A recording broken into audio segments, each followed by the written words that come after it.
Today, punta ako ng Corniche Beach. Papakita ko sa inyo guys.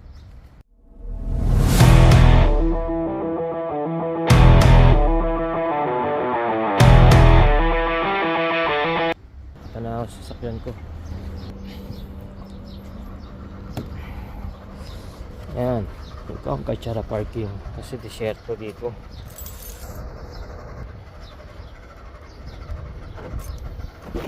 Ayan. Painitin ko muna yung sasakyan ng mga 2 minutes or 1 minute. Ang tagal ko kasi hindi ginamit to, 2 araw. Ayun na natin siya. Ang oras na ba guys? Ito is 6:24 na ng hapon. Maliwanag pa dito guys. 2 minutes muna pa initin natin. Guys, ito paalis na ako. Punta na ako sa Corniche Beach. Papakita ko sa inyo ang view. Pinupuntahan ko. Doon ako nagre-relax guys. Today is April. Today is Today is April 18. Lapit na mag-birthday guys. 6:30 na. Doon lang ako nagre-relax guys. Malamig pa naman ang panahon. Kaya may time pa ako magpunta, mamasyal. Saka kupulot din ako ng dahon ng Indian tree leaves, dry leaves para sa aking mga isda sa bed. Hello guys, dito na ako on the way. Ito yung papakita ko sa inyo yung everyday center. Yan, yung pinakamurang mga bilihin. Sikat yan dito sa Sharjah at Dubai.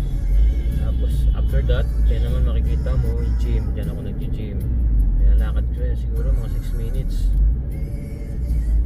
Yan, ito yung way ko papuntang Corniche guys. Napakita ko sa inyo para matur ko kayo. Yan guys, ito na yung Corniche Street. Ibig sabihin papunta na po ito sa mga beach. Corniche ang tinatawag na to, Corniche Road. Ayan, dito kanan. Lapit na tayo. Kunting kenbot na lang. Ayan, pier. Ayan yung mga pier dito sa dry dock sa kabila. Ayan guys, walang ganang traffic kasi maaga pa.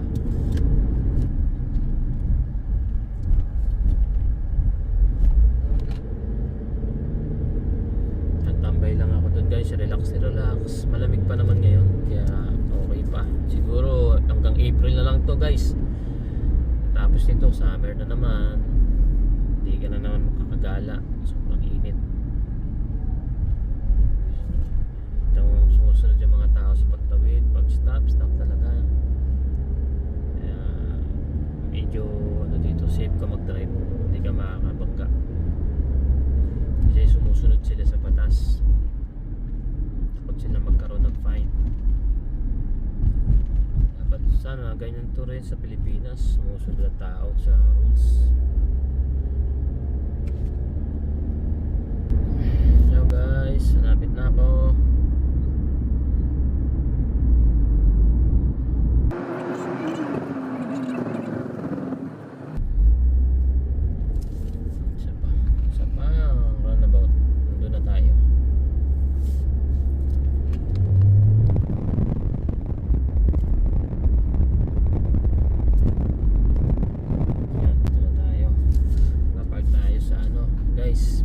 Kachara parking, kasi ang parking dito, pag pay parking ang mahal, 10 dirham per hour. Napakamahal. Dito na lang tayo sa libre.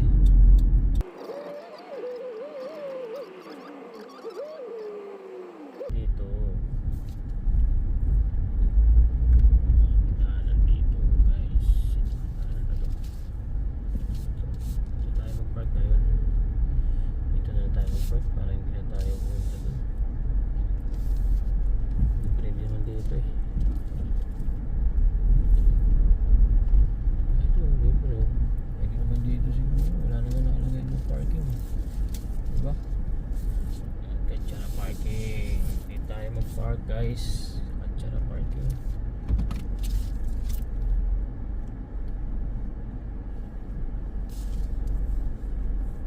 Guys, nandito na ako sa Corniche. Papark lang ako. Bali, kita-kita tayo sa part 2